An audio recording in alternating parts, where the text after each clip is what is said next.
kita akan belajar IPA, materinya alat gerak hewan dan manusia.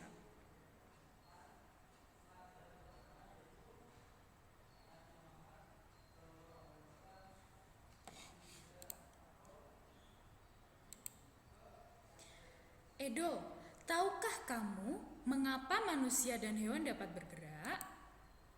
Karena manusia dan hewan memiliki alat gerak, yaitu otot dan tulang. Otot adalah alat gerak aktif, sedangkan tulang adalah alat gerak pasif. Nah, Lani dan teman-teman, mari kita belajar tentang alat gerak. Oke anak-anak, materi IPA yang terdapat pada tema 1 ada 3 submateri, yaitu alat gerak pada hewan, alat gerak manusia, dan memelihara kesehatan alat gerak manusia. Submateri yang pertama yaitu alat gerak hewan. Kita akan mempelajari tentang alat gerak pada hewan, kemudian fungsi organ gerak hewan vertebrata, dan fungsi organ gerak hewan invertebrata. Submateri yang kedua yaitu alat gerak manusia. Kita akan mempelajari tentang alat gerak pada manusia, fungsi alat gerak pada manusia, dan sendi. Submateri yang ketiga yaitu memelihara kesehatan alat gerak manusia. Yang pertama, gangguan pada alat gerak tulang, gangguan pada alat gerak otot, dan memelihara kesehatan alat gerak. Alat gerak pada hewan. Nah, bisa kalian lihat di layar, hewan bergerak menggunakan kaki, sayap, sirip, dan otot perut. Contoh hewan yang bergerak menggunakan kaki adalah kucing, kelinci, rusa, jerapah, sapi, kerbau, dan sebagainya. Hewan yang bergerak dengan menggunakan sayap ada burung, kupu-kupu, lebah, lalat, dan lain-lain. Yang ketiga yaitu hewan bergerak juga bisa dengan sirip. Contohnya ikan, hiu, lumba-lumba, dan sebagainya. Yang keempat, hewan bergerak dengan otot perut. Contohnya seperti ular dan cacing. Ada 2 macam kelompok hewan berdasarkan struktur tulangnya. Yang pertama yaitu hewan vertebrata. Hewan vertebrata adalah hewan yang memiliki tulang belakang. Kemudian hewan invertebrata, hewan yang tidak memiliki tulang belakang. Contoh hewan vertebrata yaitu kucing. Sedangkan contoh hewan invertebrata yaitu ular.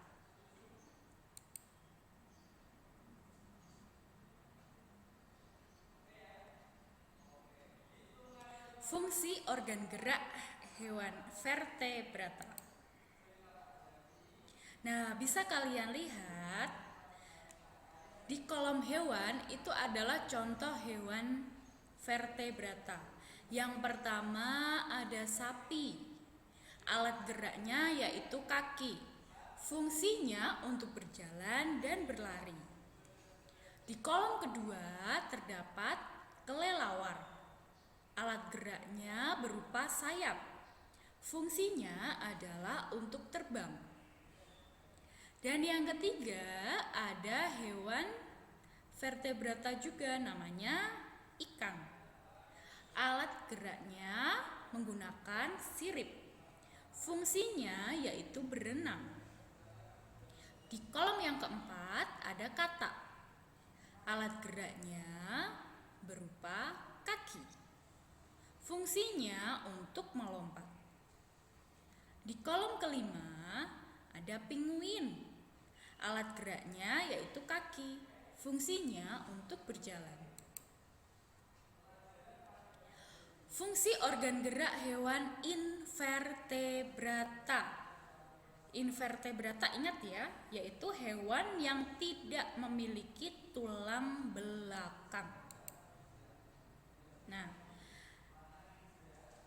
hewannya yang pertama yaitu kupu-kupu. Alat geraknya sayap. Fungsinya untuk terbang. Di kolom kedua ada belalang. Alat geraknya sayap dan kaki. Fungsinya untuk terbang dan merayap di dedaunan. Di kolom ketiga ada kumbang. Alat geraknya yaitu sayap dan kaki. Fungsinya untuk terbang dan merayap. Di kolom keempat ada ulat. Alat geraknya yaitu otot perut. Fungsinya untuk merayap. Hewan kelima ada cacing. Alat geraknya yaitu otot perut. Fungsinya untuk melata. Nah, sekarang kita sudah di subtema 2, yaitu alat gerak manusia. Nah, alat gerak manusia itu terbagi menjadi 2 jenis, yaitu alat gerak aktif dan alat gerak pasif. Alat gerak aktif adalah otot dan alat gerak pasif adalah tulang. Jadi, otot dan tulang ini saling bersinergi untuk menghasilkan gerakan. Tanpa adanya otot, tulang tidak bisa bergerak. Nah, ini ada jenis-jenis otot. Yang pertama yaitu otot polos. Otot polos mampu menggerakkan organ tubuh tanpa kita kendalikan, atau tanpa sadar tubuh kita bergerak tanpa kita sadari ya. Contohnya yaitu otot pada pencernaan kita, lambung dan usus. Tanpa kita sadari, otot pada lambung akan bekerja mencerna makanan. Nah, ini adalah gambar otot polos, mempunyai inti sel di dalamnya. Kemudian yang kedua adalah otot jantung. Otot jantung ini menggerakkan jantung. Dan ini adalah gambar otot jantung, mempunyai percabangan ya. Yang ketiga yaitu otot lurik atau otot rangka. Otot ini menggerakkan anggota tubuh sesuai dengan keinginan kita. Nah, jadi otot ini bergerak karena kesadaran kita. Misalkan kita akan berjalan, kita sadar kan? Nah, kemudian kita akan mengambil sesuatu, misalkan mengambil pensil untuk menulis. Nah, itu bekerja sesuai dengan kesadaran kita. Dan ini adalah gambar otot lurik. Dia panjang tapi tidak bercabang. Yang selanjutnya yaitu tulang atau rangka. Fungsi tulang atau rangka adalah untuk menopang tubuh, memberi bentuk tubuh, dan tempat melekatnya otot serta daging. Jenis tulangnya ada 7 ya di sini. Nah, tanpa adanya tulang, maka kita akan lemas, tidak bisa berdiri dengan tegak. Nah, itulah fungsi dari tulang. Jenisnya yang pertama ada tulang tengkorak. Nah, tulang tengkorak itu berada di kepala kita. Fungsinya untuk melindungi otak. Yang kedua ada tulang dada. Tulang dada ini berfungsi untuk melindungi organ dalam kita seperti jantung dan paru-paru. Kemudian yang ketiga ada tulang bahu. Dan yang keempat ada tulang anggota gerak atas, yaitu tangan dan lengan. Yang kelima ada tulang anggota gerak bawah, yaitu paha dan kaki. Fungsinya untuk berjalan. Yang keenam ada tulang panggul. Nah, tulang panggul ini berada di bawah tulang dada. Yang ketujuh ada tulang belakang. Nah, ini berfungsi untuk menopang tubuh kita agar senantiasa tegap.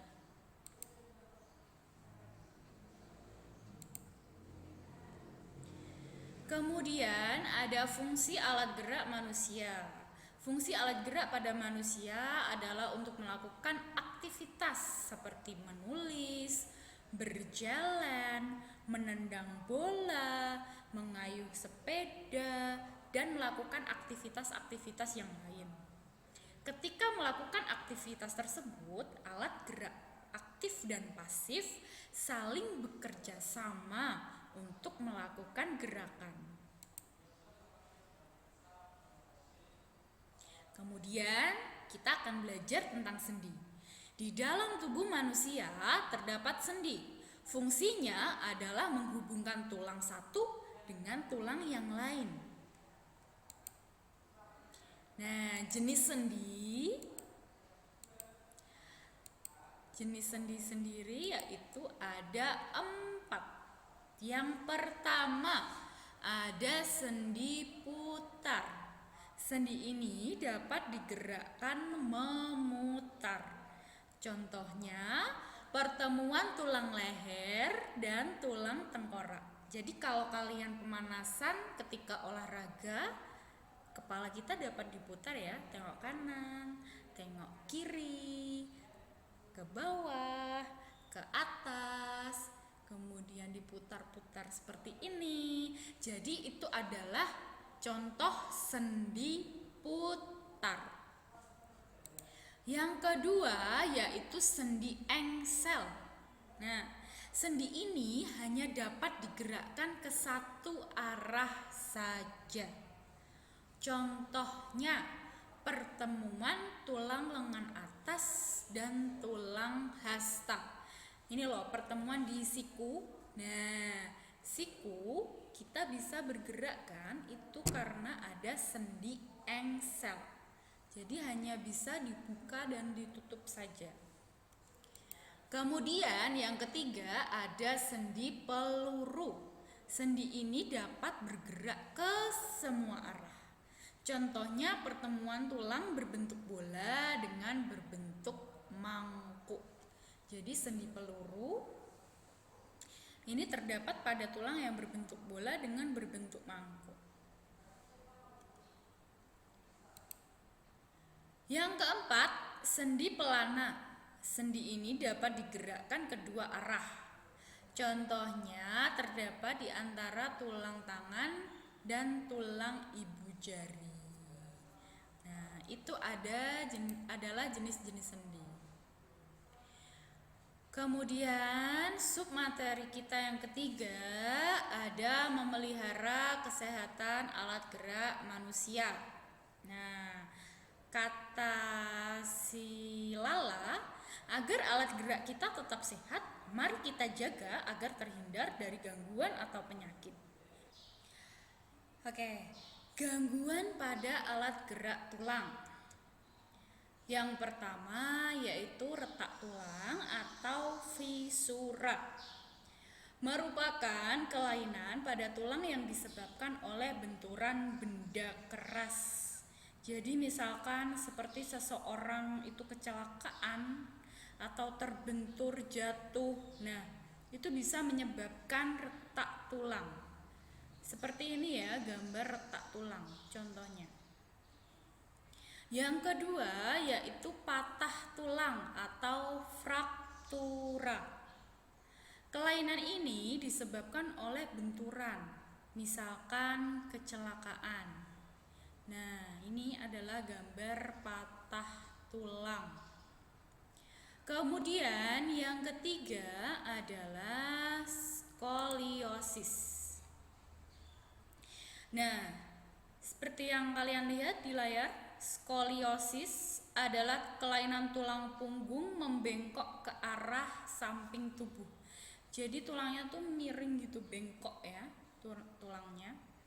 Kemudian yang keempat adalah lordosis, yaitu kelainan tulang punggung membengkok ke arah depan tubuh atau membusung. Nah, ini adalah contohnya lordosis. Jadi tuh badannya ya membusung ke depan begini ya, nggak bisa tegap. Yang kelima ada kifosis, kelainan tulang punggung membengkok ke arah belakang tubuh atau tubuhnya itu membungkuk. Nah, ini disebabkan karena membawa beban yang berat dan cara berjalan seperti itu ya. Yang keenam ada rakitis, yaitu penyakit tulang yang disebabkan oleh kekurangan gizi seperti kalsium dan vitamin D. Ini dapat mengakibatkan tulang kaki menjadi bengkok seperti huruf O dan X. Bisa kalian lihat ada gambarnya. Ini adalah bentuk kaki X. Ya. Dan ini adalah bentuk kaki O. Yang ketujuh, osteoporosis. Penyakit tulang yang disebabkan oleh menurunnya kepadatan tulang karena kekurangan fosfor dan kalsium. Nah, ini ada gambar tulang yang sehat. Jadi tulangnya itu rapat ya. Dan kalau yang osteoporosis ini ada jaraknya, berongga-rongga lebar gitu ya. Selanjutnya ada gangguan pada alat gerak otot. Nah, kalau tadi tulang, sekarang gangguan pada otot. Ada 4. Yang pertama yaitu hipertrofi, pembesaran otot akibat bekerja terus-menerus secara berlebihan. Nah, ini biasanya terdapat pada olahragawan. Tahu ya, olahragawan, orang yang sering berolahraga, fitness, nge-gym, nah itu. Yang kedua ada atrofi, kelainan otot mengecil, lemah, dan menurunnya fungsi otot. Jadi atrofi itu kebalikan dari hipertrofi. Kalau hiper berarti terlalu besar ototnya, kalau atrofi sebaliknya, yaitu ototnya mengecil. Yang ketiga ada stiff. Nah, ini sering terjadi ketika kita salah posisi tidur. Ya, disebut dengan kaku leher atau sakit pada otot leher yang diakibatkan cedera otot. Jadi ini, atau kalau orang Jawa namanya tengeng ya biasanya. Jadi itu adalah stiff ya, karena salah posisi tidur. Biasanya sering terjadi seperti itu. Yang keempat ada tetanus, kejang atau kaku otot yang disebabkan oleh infeksi bakteri Clostridium tetani. Jadi tetanus ini biasanya karena kita tergores sesuatu seperti besi, seng, aluminium yang berkarat. Nah, itu ada bakteri Clostridium tetani. Contohnya ini ada kaki yang tertusuk paku ya, tertusuk paku yang sudah berkarat. Nah, jadi makanya kita harus berhati-hati ketika berjalan, harus menggunakan sandal ya, biar tidak terkena paku atau benda-benda lainnya yang bisa membahayakan kaki kita.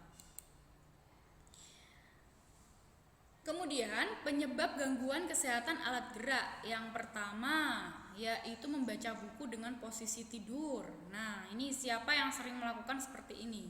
Sekarang Bu Anis himbau untuk tidak lagi melakukan membaca buku atau belajar dengan posisi tidur ya, karena itu bisa mengakibatkan gangguan kesehatan alat gerak. Yang kedua, membawa beban terlalu berat. Nah, ini biasanya buku-buku ya, buku-buku pelajaran yang sekiranya berat mendingan ditaruh tas jinjing aja atau ditaruh di tote bag, jangan digendong. Nanti kalian bisa tulangnya itu menjadi apa tadi? Lordosis, membungkuk ke belakang. Kemudian tidur dengan posisi yang tidak benar. Nah, ini ada yang kakinya ditekuk, kemudian tangannya ditekuk. Nah, itu akan membuat gangguan kesehatan alat gerak. Yang keempat, menulis dengan posisi tubuh yang miring. Nah, ini sering dijumpai pada anak-anak ketika masuk sekolah, ketika mencatat atau mengerjakan tugas, itu biasanya nulisnya dengan bukunya itu yang miring begitu, dimiringkan. Nah, menulis dengan posisi yang baik itu adalah bukunya lurus, badannya tegap ya, biar tulang belakang kita itu tidak sakit. Nanti kalau posisi tubuh ketika menulis miring itu bisa berakibat skoliosis ya. Jadi membengkok ke arah samping begitu.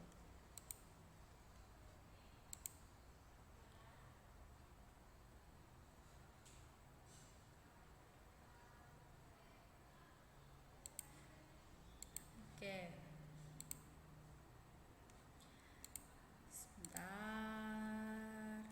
Kemudian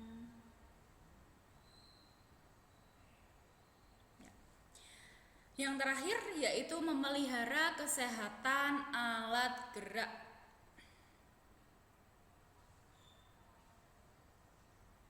Nah, biar alat gerak kita itu tetap sehat, ada beberapa caranya.